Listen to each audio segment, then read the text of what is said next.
Hello. How you doing?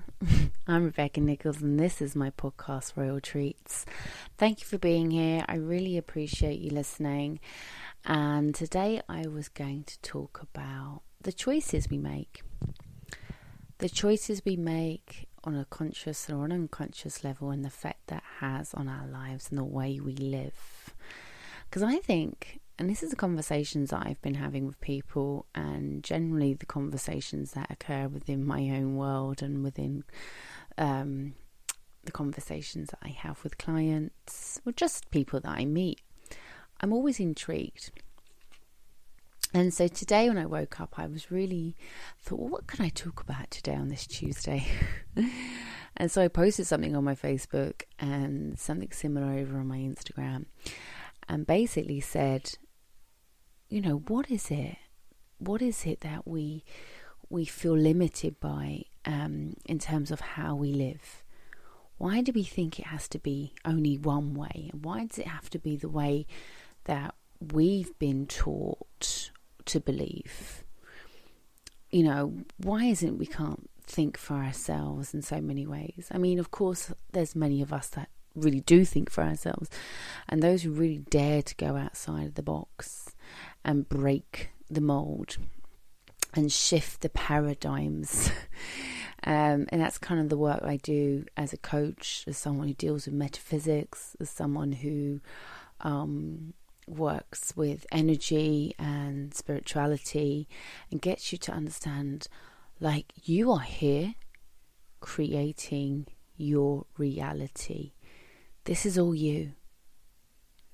And although you've been born into a set of circumstances, into a set of situations, into a certain lifestyle, with rules and conditions and boundaries and beliefs and traditions, which you've inherited through your parents and their parents.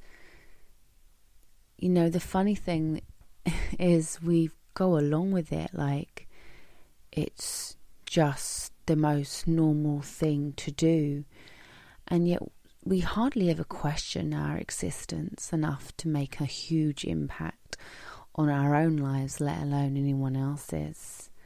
And of course, I know I'm not speaking for everybody out there in the world, but just from an observer's point of view. I feel that I'm more observing my life than I am getting caught up in it, if that makes sense. And I used to be so caught up in it, and life is just happening, right? Like it or not, it's happening, and we are powerless to so much in life, but we're not powerless to our thoughts. We're powerless to certain situations that may occur, although we can pray and hope for the best and that we have wonderful things happen. And I believe that when we really focus on that, when we really put our energy into believing good things are going to happen, good things do. And so when we do shift and we get into I call it a higher state of consciousness, when you are that being that's more evolved, more advanced and more aware, and the awareness brings so much, we're then able to map out and create a life that we want to live based on how we feel and what we desire.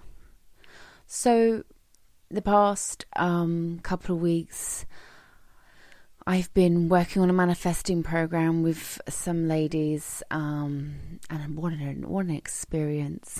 And you guys, you're listening now. What an experience we're having, right? One of my clients manifested £2,000. She gave the announcement today in the group. And so do you believe that you can manifest a reality? Do you believe you can manifest things, jobs, careers, success, good health, money? I mean, I manifested £1 million. I mean, what stops people from really believing in something more than what they see right now in their life? And I think it's sure conditioning, and I think it's sure what we've been told and what we've been made to believe what life is. And so I pray and I believe that these paradigms are shifting. Not just in my little world, but in your worlds too. And if you're listening and you have doubt and you're not sure of who you are or what your potential is, you have potential. Your life is already significant. It already has meaning. But we've all failed to really make it mean something that we're proud of, or we can kind of be that passenger in the drive, from the passenger of our lives rather than the driving seat. And so when I'm coaching clients, I kind of get them out of the passenger side, because in the passenger side it's quite lovely, isn't it? Someone else is driving and you're just taking in all the views and you're just kind of letting life go by. Or you might be quite easily distracted when you're in the passenger seat. You're not really paying attention to the road. You don't care. Why do you care what's going on? Just passenger, taking in the views, plodding along, going. I mean, you're still moving. You're still going in a forward direction in your life, even if you're a passenger. But what changes when we get into the driving seat of our lives? We take responsibility because we're behind that wheel now. Shit. We're behind the wheel. So we've got a lot more responsibility. We've got to be alert. Yeah? We've got to look around. We've got to see what's happening. And it's not just us, is it? It's other people on the road we've got to be aware of. Right. Cool. And you kind of want to know where you're going, right? So, I mean, we've got sat-nav. Beautiful. Wonderful. Pop in the destination. There you go. And that's kind of how we use our third eye in so many ways. Having that vision for your life is so powerful. But there's so many other things that need to come into play. I mean, you could have your third eye open, but you could be out of balance in your root, and you can not be activating your sacral chakra, and your solar plexus could be like dead, finished, not doing nothing, laying in bed all day, nada. And so this is the point of alignment. This is the point of alignment. And an alignment, it doesn't happen overnight. But you can get there relatively quickly if you're really committed to change and transformation. You can really turn things around pretty quickly in your life if you are committed to transformation and you're committed to change. So we are, how many days now into the new year? 16 days. We've got a new moon in Capricorn, which this energy, by the way, is such a beautiful energy. And if you haven't checked out my latest blog post, you can do at queenofmylife.london, where I shared some info about this energy. And I'm a Capricorn moon, so it means my moon's in Capricorn, so I do feel this energy a lot more. And I've been feeling the Capricorn energy since December. Actually, I wrote my manifesting program in December. I released it on New Year's Eve, and I got lots of women on the program, so it was fun. It is fun. We're having a great time. And so I think when you really focus that energy of the Capricorn energy right now, which is all about focus, but calm and ambition, and the goats, come on, the goats, mystical and intuitive sea goats, but just really harnessing that and getting really productive and really tapping into that vision of what you want to create, not just for this year, not just for this month, but for your life. I'm always encouraging people to find their passion. I'm always encouraging people to look and see what lights them up in so many ways. You deserve to be here living your life like it is golden. I mean, every single day. You deserve that. Don't let anyone tell you that you don't deserve to have it all. And there might be people that might get in your way with their negative thoughts and their negative beliefs and their own sabotaging beliefs, and they're projecting their fears and insecurities on you. And how do you deal with that? Because that seems to be the hardest thing, and that seems to be a question that comes up with a lot of people. How do I just shut all this outside noise on? And this could be friends and this could be family. How do I really tune into myself when everyone is trying to pull me in so many different directions and tell me who I should be and how I should live? And so when I was thinking about this today, I was literally like, I just can't believe people are choosing to live life in a way that doesn't align with who they truly are. What baffles me the most is why people tolerate so much crap. And not even from others, maybe even from themselves. So I've got one particular lady who's on the course with me at the moment, and she says, I cannot believe I've been so destructive to myself. I've been living in fear. I cannot believe that I've been this person. And actually just into the manifesting course, into how many days, 16 days in now, she's reading books, she's doing the affirmations, she's finding gratitude, she's attracting money. These shifts are huge. But actually there's not a lot of work that needs to go into it, but there is. You'd be surprised on how much you could achieve in your life when you're just committed to showing up. And I guess overwhelm kicks in, and anxiety, doubt. And the hardest thing, Bob Proctor, I had some training with Bob Proctor at the weekend, and I love that man. I love what he's done for the world. He's amazing. Law of Attraction definitely has changed my life in so many ways.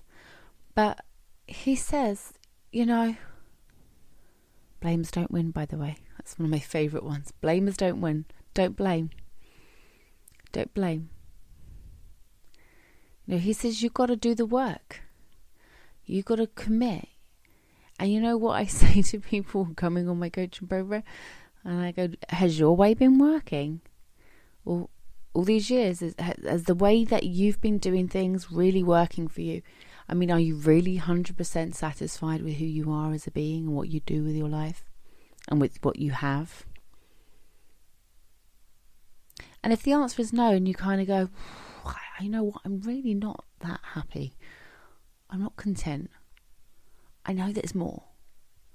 I know I can do more. I know I should be doing more. I also know that I'm sitting here and I'm just letting time pass me by.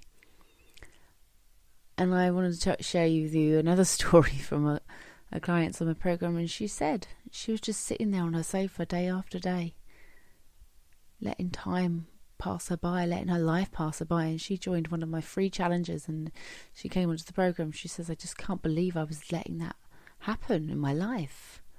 And you might not be sitting on your sofa every day and letting time pass you by, but you might be at a job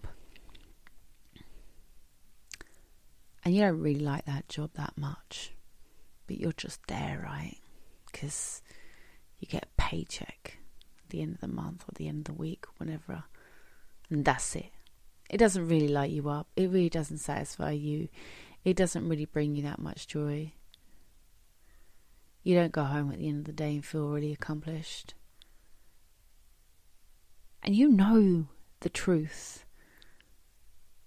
Because you know deep down, really and truly, that what you're doing is not satisfying you on a soul level.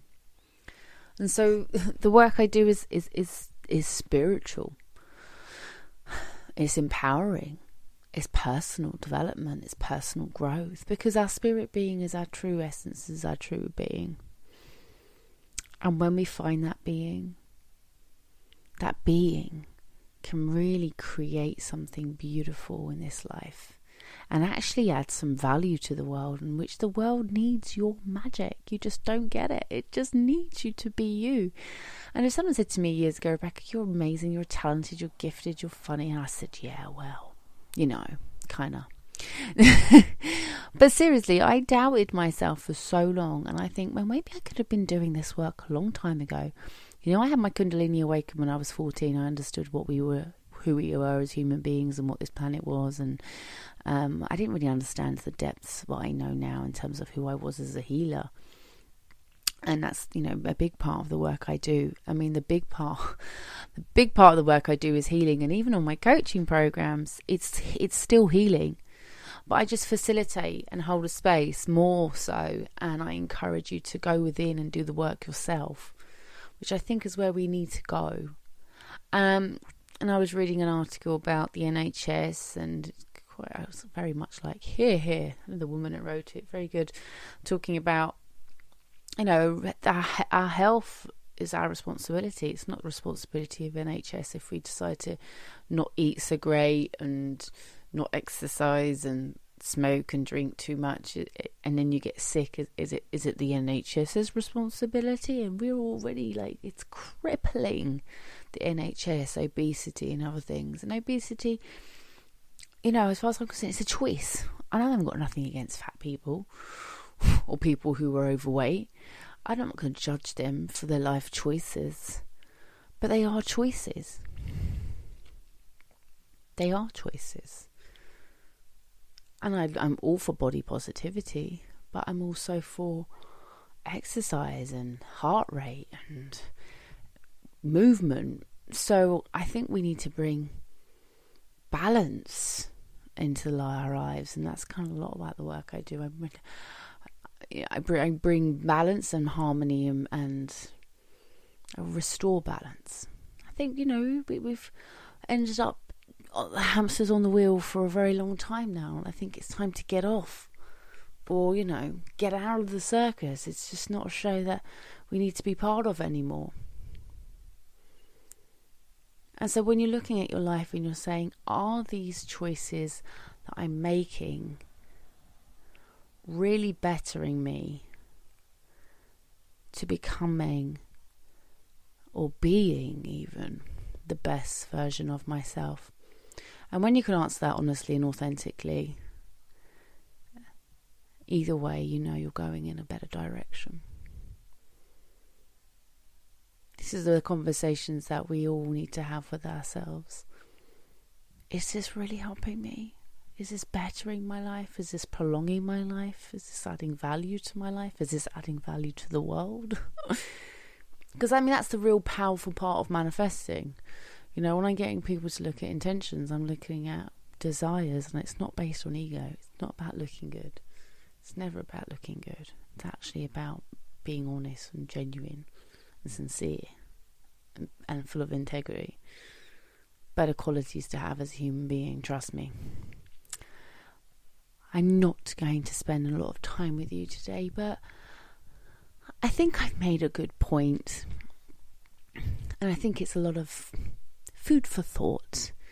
And being it's Tuesday, we got that hashtag Tuesday Thoughts, which kind of works very well in line with the podcast, because I'll be here every Tuesday to share with you a little bit of my pearls of wisdom, I like to call them, because I actually really want you to better yourself, for yourself, not for anyone else even, but the world will gain something from you being a better person. I can definitely I can tell you that the old Rebecca wouldn't be sitting here doing a podcast. She'd be probably having a glass of wine right now and watching rubbish on TV and feeling sorry for herself, but she wouldn't be contributing to the world in the way she is now. And so I had to kill her.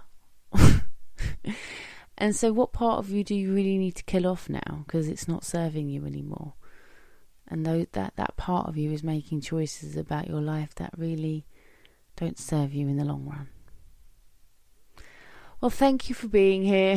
I hope we've got to give you lots to think about. And I will see you same time, same place, next week, Tuesday. Sending you all the love and light. Thanks a lot. Bye.